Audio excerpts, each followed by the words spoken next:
성도 여러분, 혹시 회복 탄력성이라는 단어를 들어보신 적이 있으신지 모르겠습니다.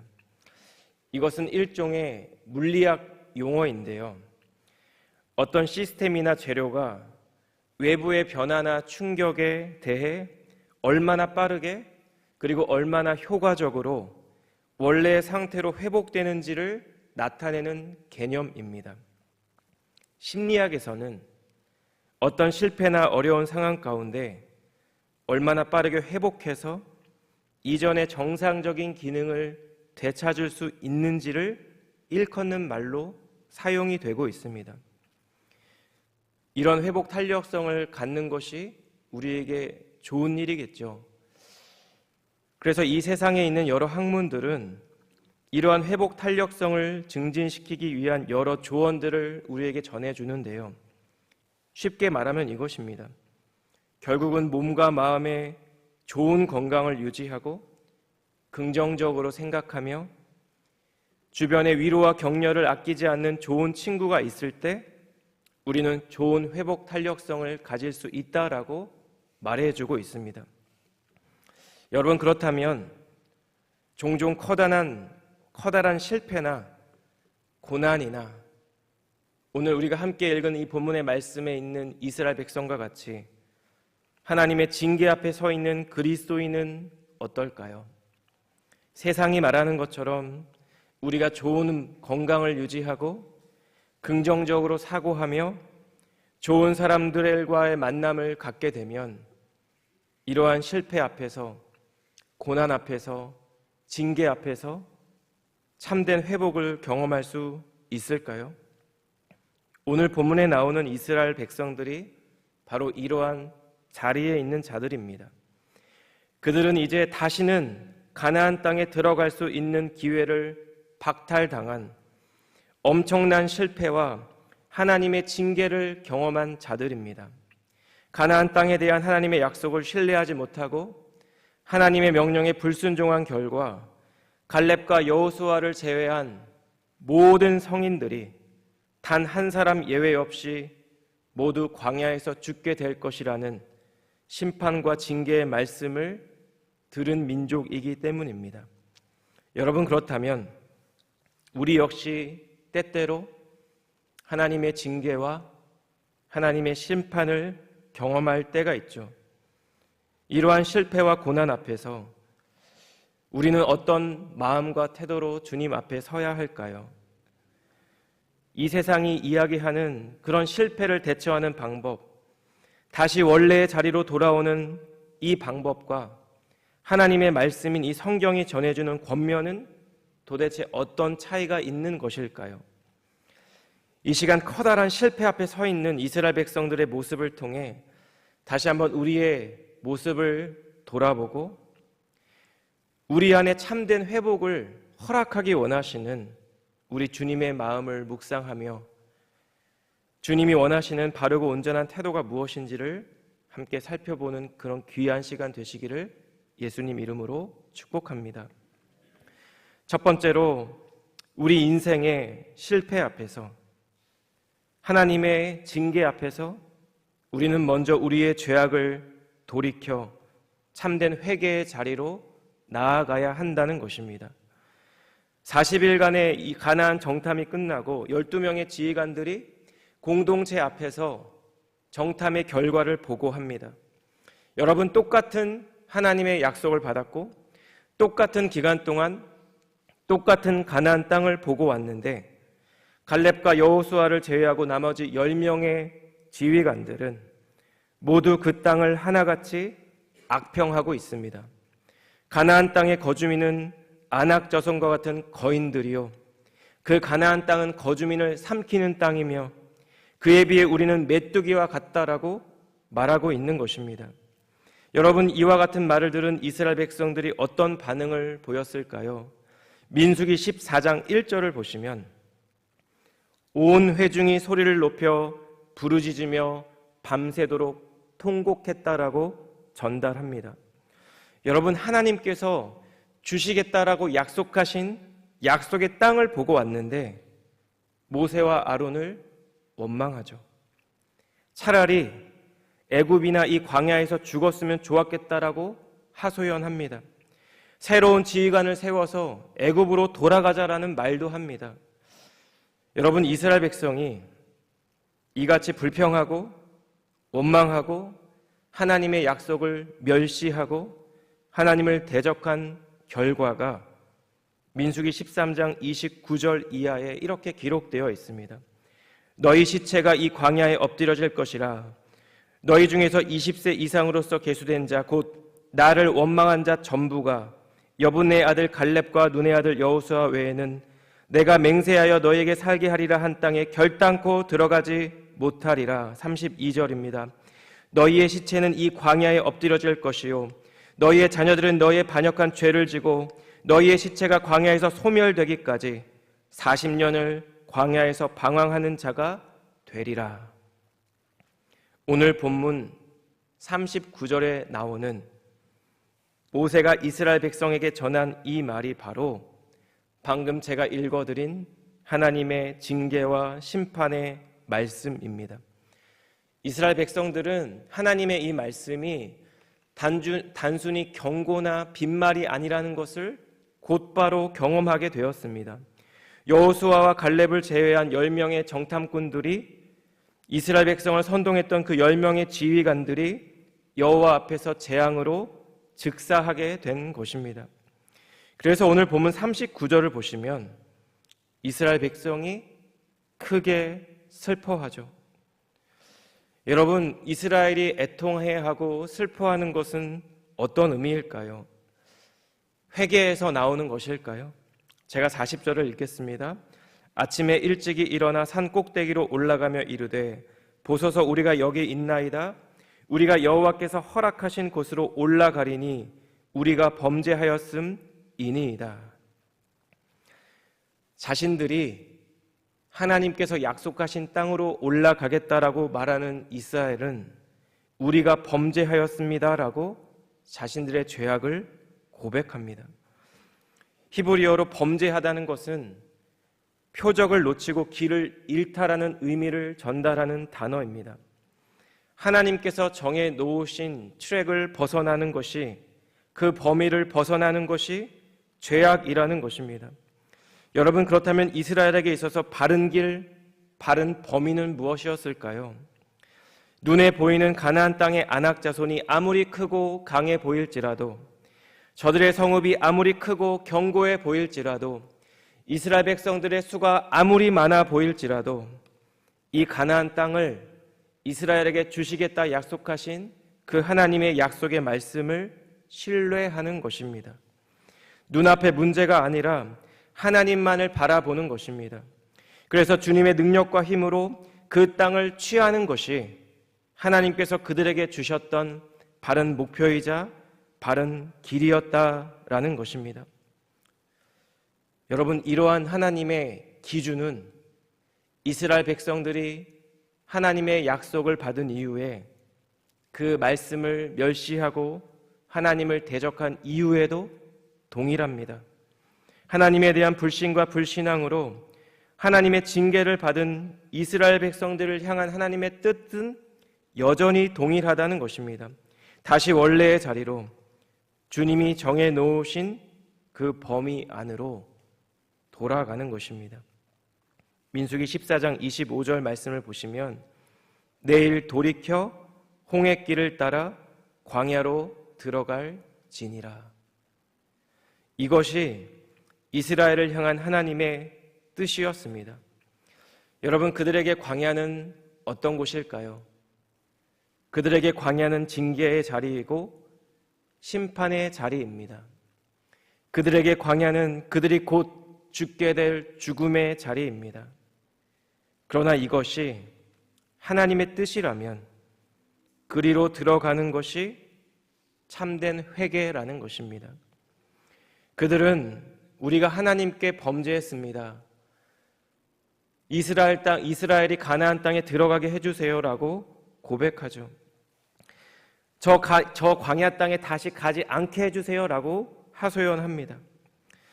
여러분, 이들이 말로는 우리가 범죄했습니다라고 고백하며 회개하는 것처럼 보이지만 이들의 회개는 회개의 열매가 없는 껍데기뿐인 회개였다라는 것입니다.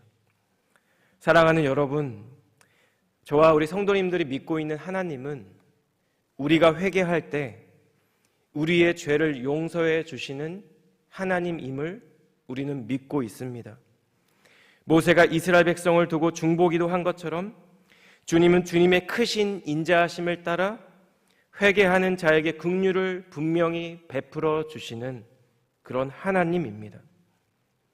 그런데 때때로 우리는 그런 하나님을 믿고 의지하는 것이 아니라 내가 회개하면 죄를 용서받는다는 이 단순한 공식을 믿고 있는 것은 아닌지 돌아보아야 한다는 것입니다.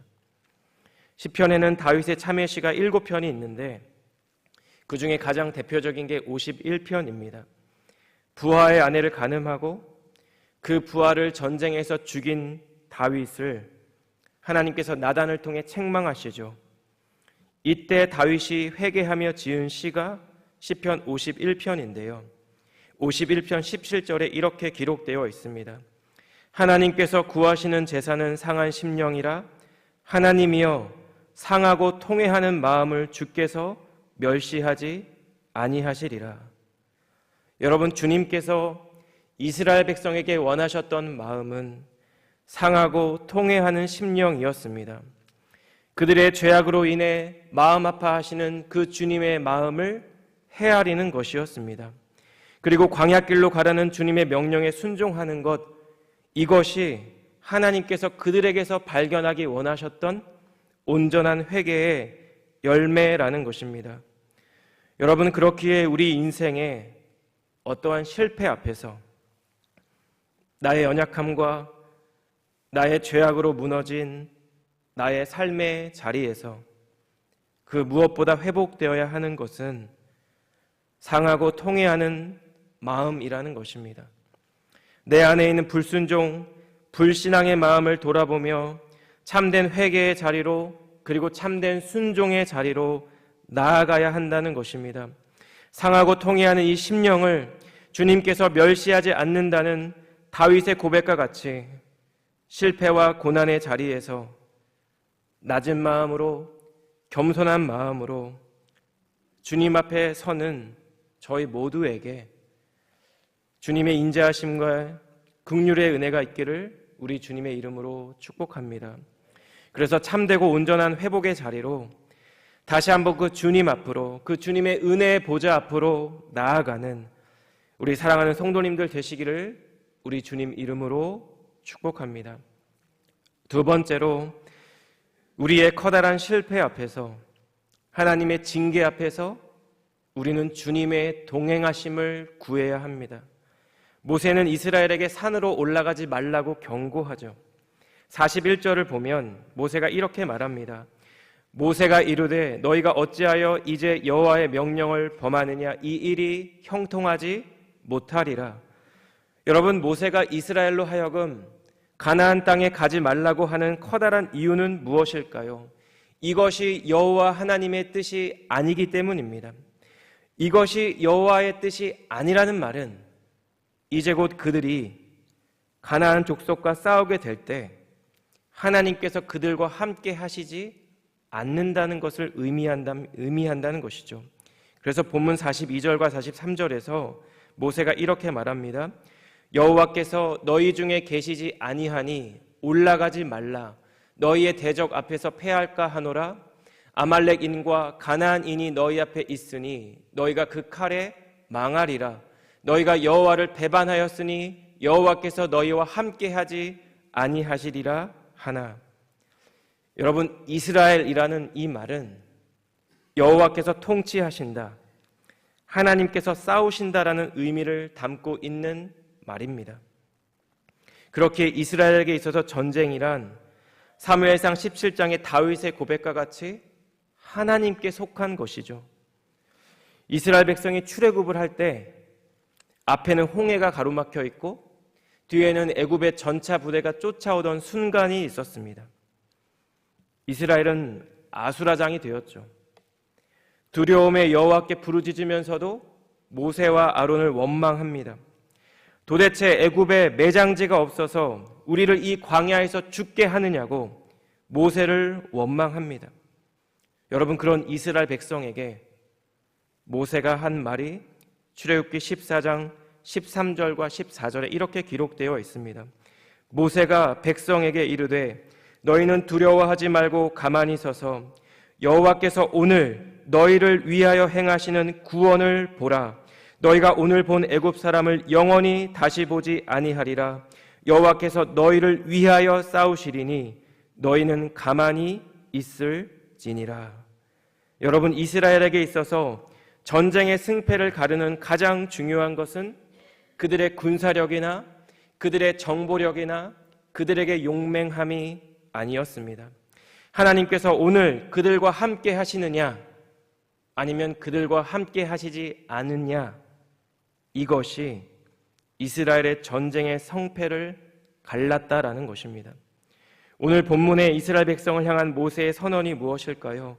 43절 하반부에 보면 너희가 여호와를 배반하였으니 여호와께서 너희와 함께하지 아니하시리라. 이것이 이스라엘을 향한 여호와의 선언입니다. 이스라엘이 가나안 땅을 취하라는 하나님의 명령을 거부한 것처럼 이제는 광야로 들어가라는 주님의 명령을 또 거부하고 그들은 가나안 땅으로 올라갑니다. 44절 하반부에 보면 중요한 표현이 있는데요. 여호와의 언약궤와 모세는 진영을 떠나지 아니하였더라. 10여 명 돌판이 있는 여호와의 언약궤는 이스라엘과 여호와 하나님 사이에 언약을 상징합니다. 그 언약 안에서 주님이 약속하신 주님의 거룩한 임재를 상징합니다. 그런데 여호와의 언약궤도 모세도 진영을 떠나지 않습니다. 그렇다면 결과는 어떠할까요? 45절 말씀처럼 그들은 가나안 사람에게 패배하여 호르마까지 쫓겨나게 됩니다. 여러분, 가나안 땅을 가리키는 가장 유명한 표현이 무엇일까요? 젖과 꿀이 흐르는 땅이죠. 여기서 젖은 가축의 젖을 이야기하고 꿀은 과일의 꿀을 가리키는 단어입니다. 따라서 젖과 꿀이 흐른다라는 것은 가축이 잘 자라고 풍성하게 과실이 맺히는 땅이라는 것을 상징하는 상징적인 표현이죠. 그런데 실제 이스라엘은 그렇지 않습니다. 대체로 돌밭이 많고 광야가 국토의 많은 부분을 차지하는 것이 이스라엘입니다. 석회암 지대가 많아서 물이 오면 물을 담아줄 수가 없는 것도 이스라엘입니다. 그래서 미국의 저명한 작가인 마크 트웨이는 그의 책에서 이 땅을, 그 땅의 양들은 돌을 먹고 산다라는 말을 남기기도 했었습니다. 자, 여러분, 그렇다면 하나님은 왜 이스라엘에게 약속하신 이 가나안 땅을 젖과 꿀이 흐르는 땅이라고 말씀하셨을까요? 이 가나안 땅은 신기하게도 하늘에서 충분한 비가 내릴 때, 때에 따라 적재적소에 이른 비와 늦은 비가 내릴 때 모든 것이 풍성해지는 땅이기 때문입니다. 여러분, 다른 말로 하면 하나님께서 비를 내려주실 때, 하나님께서 그들과 함께 하실 때, 하나님께서 그들을 인도하실 때, 하나님께서 예비하신 축복을 누리는 곳, 바로 이곳이 젖과 꿀이 흐르는 가나안 땅이라는 것입니다. 여러분, 이스라엘 백성이 이러한 곳에서 소산물을 누리게 되는 것도, 대적자들과의 전쟁의 성패도, 아무것도 없는 광야에서 살아남는 것도 결국 하나님의 임재 여부에 달려 있다라는 것입니다. 여러분, 그리고 이것은 오늘날을 살아가는 저와 모두에게도 동일한 주님의 원리입니다. 인간의 눈으로 볼 때 황량한 가나안 땅이 하나님의 임재와 축복 가운데 젖과 꿀이 흐르는 땅이 되는 것처럼 우리의 고난과 실패와 징계 앞에서도 하나님이 우리와 함께 하실 때, 하나님이 다시 우리를 인도해 주실 때 우리의 삶 가운데 주님이 주시는 은혜와 축복이 회복된다라는 것입니다. 여러분, 그렇기에 우리가 그 무엇보다 가장 추구하고 갈망해야 하는 것은 무엇일까요? 내 삶 가운데, 내 심령과 내 메마른 마음 가운데 주님의 임재와 주님의 동행하심과 주님의 인도하심이라는 것입니다. 제가 조금 전에 인용했던 시편 51편에 보면 다윗이 죄를 짓고 진정으로 두려워했던 것이 무엇인지 11절에 이렇게 고백합니다. 나를 주 앞에서 쫓아내지 마시며 주의 성령을 내게서 거두지 마소서. 자신의 죄악 앞에서, 자신을 향한 하나님의 책망 앞에서 다윗이 회개하며 하나님께 간절히 구했던 것은 주님의 거룩하신 임재의 회복이었습니다. 여러분, 이것은 커다란 실패 앞에 서 있는 이스라엘 백성에게도, 그리고 오늘날 성도로 살아가는 저희 모두에게도 동일한 주님의 뜻인 줄 믿습니다. 여러분, 우리가 거하게 될 땅이 가나안 땅이든지 아니면 광야이든지 어떠한 곳이든지 가장 중요한 것은 하나님께서 우리와 함께하고 계시느냐의 문제라는 것입니다. 여러분, 우리에게 가장 중요한 것이 바로 이러한 주님의 임재와 주님의 인도하심이라는 사실을 기억하며 언제 어디서나 우리가 설령 우리의 죄와 연약함으로 무너진 그 자리에서도, 실패 앞에서도 우리를 긍휼히 여겨주시고 우리와 함께하기 원하시며 우리에게 은혜 베풀기 원하시는 그 주님의 임재를 갈망하며 그 주님의 은혜를 경험하는 저와 우리 사랑하는 성도님들 되시기를 우리 주님 이름으로 축복합니다. 기도하겠습니다. 사랑하는 주님, 우리 인생의 커다란 실패 앞에서 때때로 죄와 연약함으로 무너진 나의 삶의 자리에서 진정으로 통회하는 마음과 상한 심령을 허락해 주시고, 그래서 나의 심령 가운데 참되고 온전한 회개의 영을 부어 주시기를 원합니다. 주님의 인자하심과 주님의 긍휼을 구하며 참된 회개의 열매를 맺게 하여 주시고, 무엇보다 여전히 나와 함께 하시는 그 주님의 동행하심과 주님의 인도하심의 은혜를 주님 저희 모두에게 허락하여 주시옵소서. 예수 그리스도의 보혈의 공로로 그 주님의 은혜의 보좌 앞으로 담대히 나아갈 수 있도록 도와주시고, 매일매일의 삶 가운데 그 주님의 은혜를 사모하며 주님의 임재를 갈망하며 주님과 동행하는 저희 모두가 될 수 있도록 하나님 은혜를 베풀어 주시옵소서. 그렇게 행하실 주님께 감사드리며 이 모든 말씀 예수님의 존귀하신 이름으로 기도드렸습니다. 아멘.